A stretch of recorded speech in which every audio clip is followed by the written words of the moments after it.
Mi novia lloraba si le revisaba el teléfono, luego descubrí que tenía un segundo celular escondido en casa.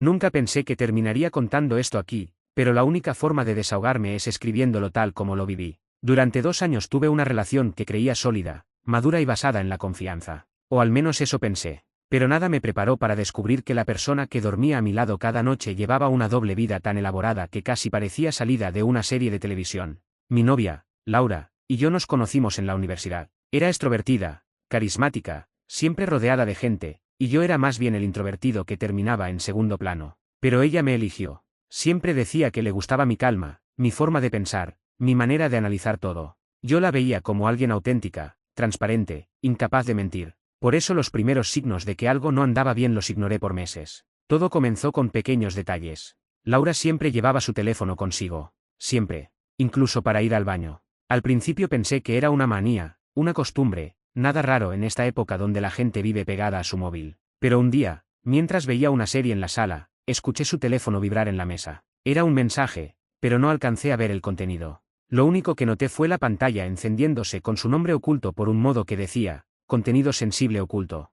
Le pregunté por qué tenía activado eso. Se puso nerviosa. Mucho más de lo que esperaba. Es una configuración de privacidad, nada importante, dijo inmediatamente. Su respuesta fue excesivamente rápida, como si la hubiera ensayado. Me llamó la atención, pero no insistí. No quería parecer controlador, ni paranoico, ni ese tipo de pareja que revisa el teléfono ajeno. Pero a los días comenzó una nueva reacción en ella, cuando su teléfono vibraba y yo estaba cerca, literalmente lo escondía. A veces lo metía debajo de un cojín, otras lo desbloqueaba y respondía apresurada antes de que yo pudiera siquiera girar la cabeza. Y ahí empezó algo que jamás había visto en nuestra relación: llanto. Lágrimas auténticas. No de tristeza, sino de miedo. Cada vez que yo me acercaba para ver quién le escribía, ella se ponía a llorar. Lloraba y repetía: ¿por qué no confías en mí? ¿Por qué quieres ver mi teléfono? ¿Por qué te importa tanto? La primera vez me sentí horrible. Pensé que estaba siendo injusto. Tal vez tenía un trauma pasado. Tal vez un ex la había controlado. No quería repetir esa historia. Así que dejé el tema. Pero el llanto se volvió una herramienta. Una forma de detener cualquier pregunta. Una barrera emocional. Cuando yo decía, ¿quién es ese que te escribe tanto?, ella lloraba. Cuando preguntaba, ¿por qué te escondes para responder?, lloraba. Cuando decía, solo quiero saber si estás bien, lloraba más fuerte. Y yo cedía. Siempre cedía. Pensé, de verdad pensé, que era una reacción emocional extrema, pero honesta. Pensé que la había hecho sentir invadida y que debía respetar su privacidad. Pensé que era un límite sano. Nunca imaginé que el llanto era una distracción.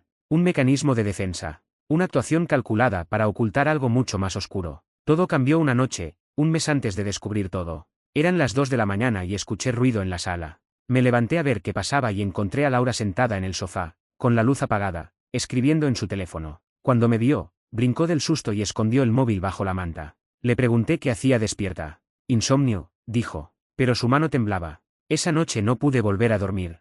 Sentí realmente que algo no cuadraba. Al día siguiente decidí conversar con ella con calma. Le dije que me estaba afectando no poder confiar en lo que hacía en su teléfono. No estaba acusándola, solo explicando cómo me sentía. Lloró, como siempre. Pero esta vez, su llanto no se sintió como una reacción emocional real. Era como si quisiera controlar la situación. Como si estuviera usando el llanto para manipularme y evitar que siguiera preguntando. Y de repente, entre sollozos, dijo: si sigues pensando así, tendremos que terminar. No puedo estar con alguien que no confía en mí. Me quedé callado. Esa frase no sonó a dolor. Sonó a amenaza. A advertencia. Ahí supe que algo estaba verdaderamente mal. Que ese llanto no era protección emocional. Era protección de un secreto. Y yo estaba a punto de descubrirlo. Pasaron semanas en las que intenté recuperar la calma. No soy una persona celosa. Jamás había revisado un teléfono ajeno en mi vida. No sospechaba por instinto controlador, sino por instinto de supervivencia. Algo en mi interior me decía que no era paranoia, que no eran celos, que no era inseguridad. Era intuición.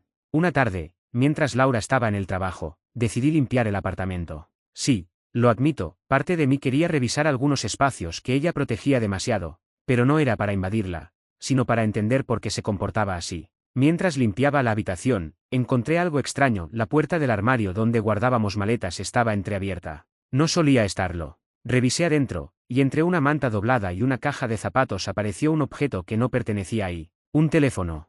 No el suyo. Otro. Uno completamente distinto. Negro, pequeño, sin funda, sin marcas, como esos celulares baratos que la gente compra para emergencias. Lo tomé. Tenía batería. Lo encendí. Y lo primero que apareció fue una notificación de un mensaje. Te extraño, cuando podrás verlo de nuevo sin que sospeche. Sentí el estómago caer. El mundo volverse pequeño. La habitación encogerse. Leí el nombre del contacto, Daniel, trabajo. No supe si quería reír o vomitar. Abrí la conversación. Estaba llena de mensajes recientes. Desde ese mismo día. No pude verte hoy. Él estuvo en casa. Dile que saliste a comprar algo. Voy en camino. Me gusta cómo hueles después de que él te abraza. Se siente como si te robara. Si descubriera esto, perderías todo. Sé cuidadosa. Mi cuerpo entero se quedó frío. Mi mente no procesaba. Era como si estuviera leyendo los chats de otra persona. Como si esa Laura no fuera la misma que dormía conmigo cada noche. Pero había más. Mensajes de semanas, meses, conversaciones largas, con detalles explícitos, con planes, con recuerdos de encuentros, fotos antiguas de ellos en un motel, fotos de su ropa interior, fotos de ellos abrazados. Ella había tenido una relación paralela, una doble vida, no un error, no un desliz, no una crisis emocional, una doble vida cuidadosamente diseñada. El llanto cuando yo le pedía ver su teléfono, las noches en que decía que no podía dormir, los momentos en que salía a despejarse, las horas extra en el trabajo, las salidas misteriosas con amigas.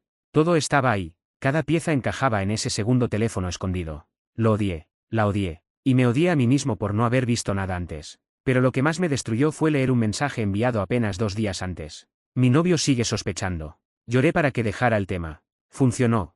Funcionó. Esa palabra me taladró la mente. Yo había sido manipulado emocionalmente, no para proteger su privacidad, sino para proteger su infidelidad. Me senté en la cama con el teléfono en las manos. Sentí rabia, tristeza, vergüenza, pero sobre todo un vacío profundo que no puedo describir. Pasaron casi 2 horas antes de que Laura regresara a casa. Cuando entró, lo primero que vio fue el teléfono en mis manos. Y se quedó jalada como nunca la había visto. Ese fue el momento en el que supe que todo lo que había vivido en ese año no era real. Era una obra de teatro donde yo era el único que no sabía que había un Guyán secreto. Ella se acercó lentamente, con las manos temblando, y dijo: ¿Dónde encontraste eso? No era una pregunta inocente. Era terror. Puro terror. Y ahí me di cuenta que ese teléfono lo era todo para su mentira. Cuando intentó arrebatármelo, la detuve. Le dije que no se acercara, que no dijera una palabra, que había leído todo. Y ella, por primera vez en nuestra relación, no lloró. Se derrumbó, se desplomó en el suelo. Empezó a suplicar, a pedir perdón, a decir que no sabía por qué lo había hecho, que nunca había querido lastimarme, que él la manipuló, que fue un error, que fue culpa del estrés, de la vida, de todo menos de ella. Pero el teléfono estaba ahí. La evidencia estaba ahí. La doble vida estaba ahí. Y yo, por primera vez en 2 años, pude ver quién era realmente. No sé cómo describir lo que sentí en ese momento. No era rabia. No era tristeza. Era una mezcla de decepción y claridad. Una comprensión repentina de que todo en mi relación había sido una ilusión cuidadosamente construida. La miré a los ojos y le pregunté: ¿cuánto tiempo? No tuvo de otra. 1 año. 1 año entero. La mitad de nuestra relación. Luego confesó que había comenzado como algo emocional, según ella, que ese tal Daniel la hacía sentir vista, que le gustaba sentirse deseada, que la relación conmigo se había vuelto estable y que eso le hacía sentir que perdía la emoción. Cada palabra era un puñal enterrándose más profundo. Pero lo peor no fue eso. Lo peor fue cuando dijo: pensé que podía manejar ambas cosas. Pensé que podíamos seguir igual y que no te enterarías. Eso confirmó todo. No estaba arrepentida porque me amara. Estaba arrepentida porque la descubrí. Le dije que empacara sus cosas y se fuera. No quería discutir. No quería escuchar excusas. No quería una explicación más. Ya tenía todas las explicaciones escritas en ese teléfono, en cada mensaje, en cada foto, en cada plan hecho a mis espaldas. Ella lloró, pero no por mí. Lloraba por perder su estabilidad, su comodidad, su vida perfecta de 2 caras. En menos de 1 hora se fue de la casa. Me dejó las llaves. No volteó a verme al cerrar la puerta. Y cuando se fue, sentí una mezcla de alivio y devastación. Alivio porque finalmente sabía la verdad. Devastación porque esa verdad había derrumbado 2 años de mi vida. Pasaron semanas en las que ella intentó contactarme. Mensajes, llamadas, correos. Incluso apareció un día fuera del apartamento. Pero yo ya no era la misma persona. Cerré todas las puertas. Literal y emocionalmente. 1 mes después, recibí un mensaje del hermano de una amiga. Ese tal Daniel tenía novia. También la engañó a ella. Descubrieron su relación paralela con Laura. Fue un desastre. Y ahí lo entendí todo. Laura no tenía una doble vida solo conmigo. También la tenía con él. Ella no mentía para proteger la relación con Daniel. Mentía para proteger su adicción a la doble vida. El secreto era su verdadero amor. La adrenalina de ocultar. La emoción de mentir.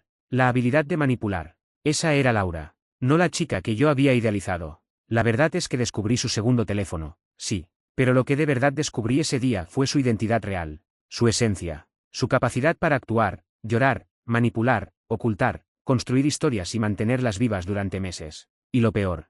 Yo no fui su primera víctima. No fui la última. Hoy estoy soltero. Y sigo procesando la idea de que alguien pueda llorar para evitar que descubras la verdad.